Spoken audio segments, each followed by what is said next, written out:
little bit nervous.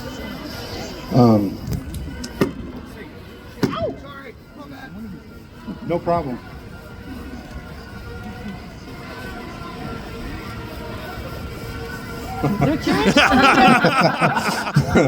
Good afternoon, you filthy heathens and sinners. How are you guys doing tonight? Right. Yeah, I said it just like that. Filthy heathens and sinners. That's how they see all of us. Not because we've done anything wrong, but because we've dared to live outside their suffocating, hypocritical religious dogma. Because we refuse to kneel to the will of their imaginary God. Because we dare to think, to fight, and to live freely. We are here today, not one nation under God. Not at all. No, that's not how this began. Like Satan himself, the United States of America was born in the fire of rebellion. The Declaration of Independence wasn't a prayer. It was a middle finger to kings and clergy alike. Revolution is the backbone of this land. Don't let them pretend otherwise. The great Kansan John Brown was a true patriot of freedom, and he was put to death for it. The fight for literal freedom in bleeding Kansas was more sacred than any Sunday sermon. Ow!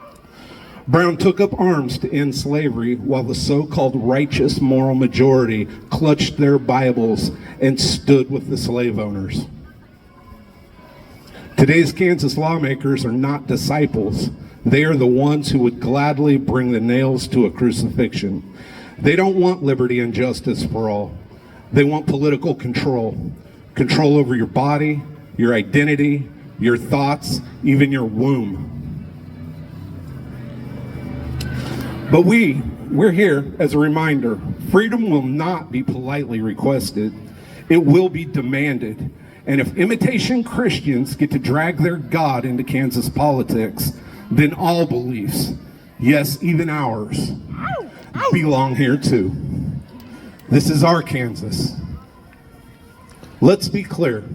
It doesn't matter if you're a person of color, a queer outcast, an immigrant, a drag performer, indigenous, pagan, witch, convict, chronically ill, differently abled, a sex worker, homeless, a naturalist, or a Pastafarian. Or just someone with the audacity to think for yourself.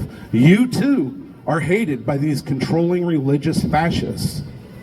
But hear this, we stand with you, we fight for you, and we invite you to stand with us as we rise together to confront the mutual enemy, the Christian nationalist lawmakers who would force Kansas children to pray to their God in public schools.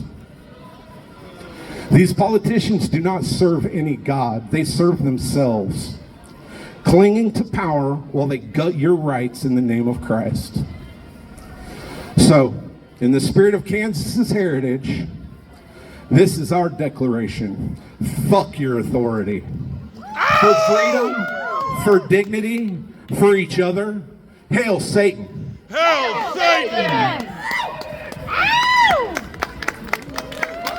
Love you, Sean. I don't know if you heard back there, but we said hail Satan. Shut the fuck up! Thank you, Sean. Hail Sean, everyone. Hail you all. Hail freedom. Next we have the all great and powerful Maenad. Ow! That's my wife!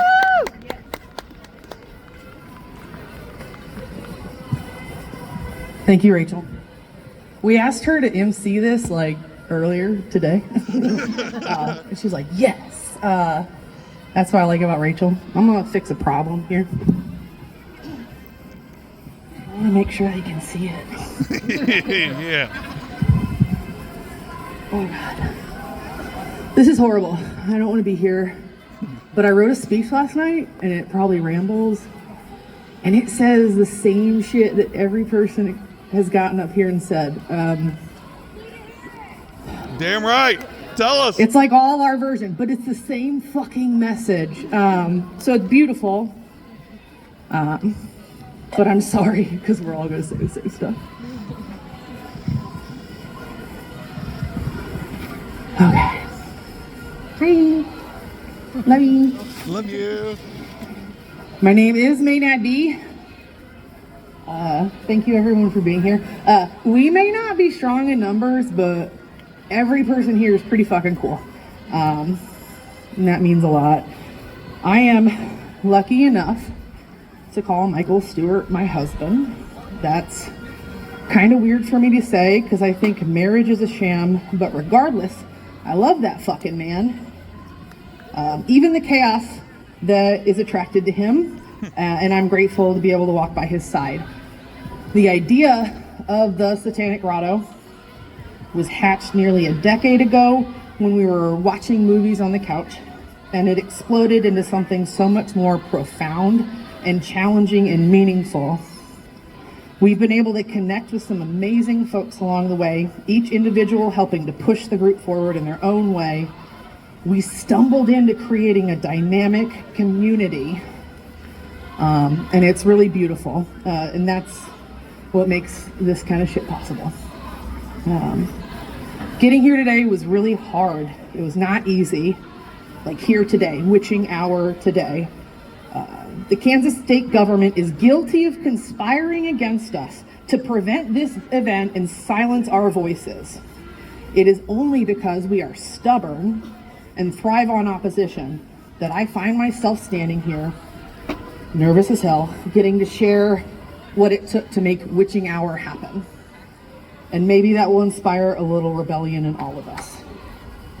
We started planning this event months ago. Enough time had passed since our Black Mass, and we had told everyone we were coming back. Why not try again, but take a different approach? Maybe less Jesus crackers. Triggered by a moment of inspiration, Michael submitted a permit, and we started working on a flyer. Our state government's response? Nothing. Their first attempt to obstruct us was negligent silence. We left voicemails, we sent emails, went unacknowledged for weeks. Our only recourse was to start showing up. On a sunny spring afternoon, we went walking from one stoic, monotonous government building to the next, suffering the glares of entitled men in identically bland suits, shocked greetings and stuttered half-reasonings so we could figure out where the fuck our permit was. A status that ended up handed to us on a piece of paper, a printed, shrunken, microscopically legible screenshot of an email that was sent weeks prior to an email address that was absently missing one letter to ensure we didn't get it.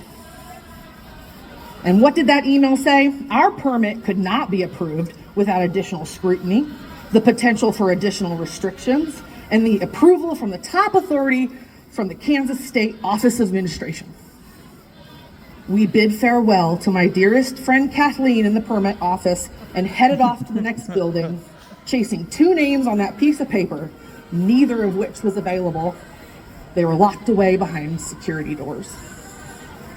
It was only under the threat of news attention and legal action that we finally got a reply, and we were granted a permit, but only if Michael was not the organizer and if it was within their defined time frame.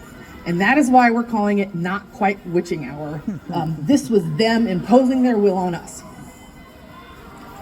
For perspective, I highly doubt that any other religious group that frequents the halls of our capital have ever had to try this hard. They hold rallies, sing for Jesus marathons. A Catholic choir sings here every Friday inside in the rotunda. I've witnessed groups like Abortion is Murder share gruesome signs and abhorrent fascist ideas disguised as prayers. I've watched as their wives and children huddled while their husbands walked upstairs for official meetings with our legislature. And that's all we're asking for. In requesting our permits in those same spaces, we demand equal treatment, no more or no less. Just respect the same offered to those groups. So we finally had a permit, but it was clear we needed to take every precaution to ensure we wouldn't be censored. Hell, I had to spend $300 fucking on that porta potty. Apparently that's the going rate for freedom of speech. So if you are so inclined, please go take a piss in it. Let the smell and taste of our united excrement waft and seep into the esteemed offices of Secretary of Administration Adam Prophet and Chief Counsel Pat Duran. Let them get a whiff of what we think about them and the power they wield. They are men who hide behind security doors and official state legislature while attempting to misuse rules and make false accusations.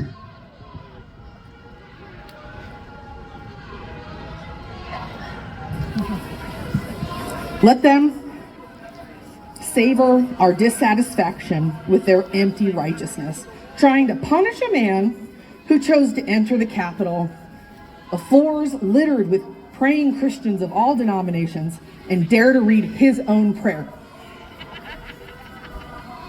So we did it, and we're here.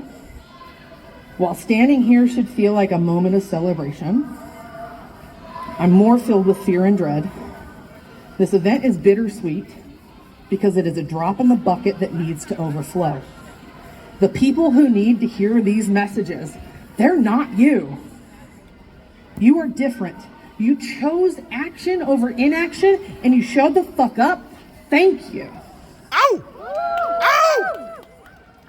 It is far easier to go home and hide. For an extra fee, every necessity can be dropped at your doorstep while you watch, waiting for that delivery person to go out of sight. Modern life makes it easy to close the storm doors of your mind, unsubscribe from reality, and build an echo chamber of your choice, all the while telling yourself, gee, I hope they sort it out, or it's not as dramatic as everyone makes it out to be, to rationalize you slinking into the safety of your likes and your updates and your silly cat videos. And that right there is what they fucking want. A disconnected retreat is exactly what they're hoping for. They want to overwhelm and pacify the masses so their efforts to further steal and centralize power and influence can continue without resistance. So the wealthiest can continue living off the blind masses, draining us like capitalist batteries. Those are the people that need to hear this. Those are the people I wish we could break from a trance, and it kills my optimism a little bit knowing that deep down, nowhere near enough of them could be reached. There may be nothing we can do as individuals or even as small clusters of community. And that's exactly why we're here. Raising the call to any person that follows an independent or non-traditional path. We don't have to follow the same path or speak the same language to recognize we will all be labeled the devil when they start knocking on doors to enforce Christian purity law. So let me ask, if you're going to be viewed as a Satanist, regardless of your true beliefs, and you recognize how significant this threat to our freedom is it not in your best interest to befriend Lucifer now, so we can all stand together? I see all the challenges the grotto faces as anecdotal representations of the times we are living. It is painful and terrifying to watch our country's final pretenses of democracy and inalienable rights crumble. Yet here we are, able to effectively disrupt the government legislators through simple acts of rebellion. The ill-intended people of power in that building are afraid of us. Damn right. And we don't know what the fuck we're doing. Imagine the impact if we all found a way to contribute to that fight and shared support and resources to help each other. Luckily, our particular religion is uniquely attuned to impose those fucking assholes right there. Yep. And attacks on individual rights. We relish the battle and draw power from being the bad guy. For real, none of the hate or obstacles we face is really a surprise. We're not naive. We recognize we're a small satanic group in a red state in a nation slowly descending towards the page of 1984. We expect resistance and hate to be flung our way.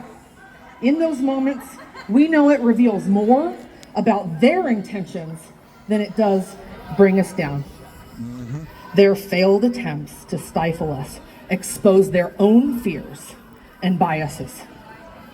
The fact that attacks come from both sides of our political party is meaningful.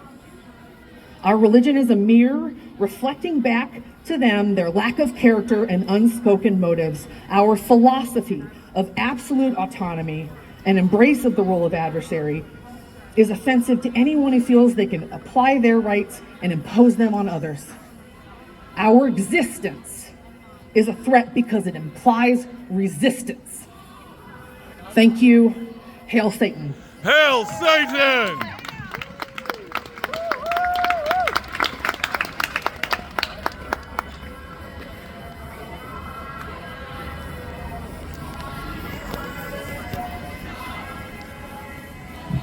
Thank you, Maenad B. Hail, Maenad B. Ow! And now, I'm here to introduce our next presentation. It is Rage is My Revival. Excuse me, Rage is My Rival. Woo! Shit. I've been saying that wrong. Must be published. I'm sorry I wrote that Okay. wrong everywhere. Do you keep your promise? Oh, thank you. We rage!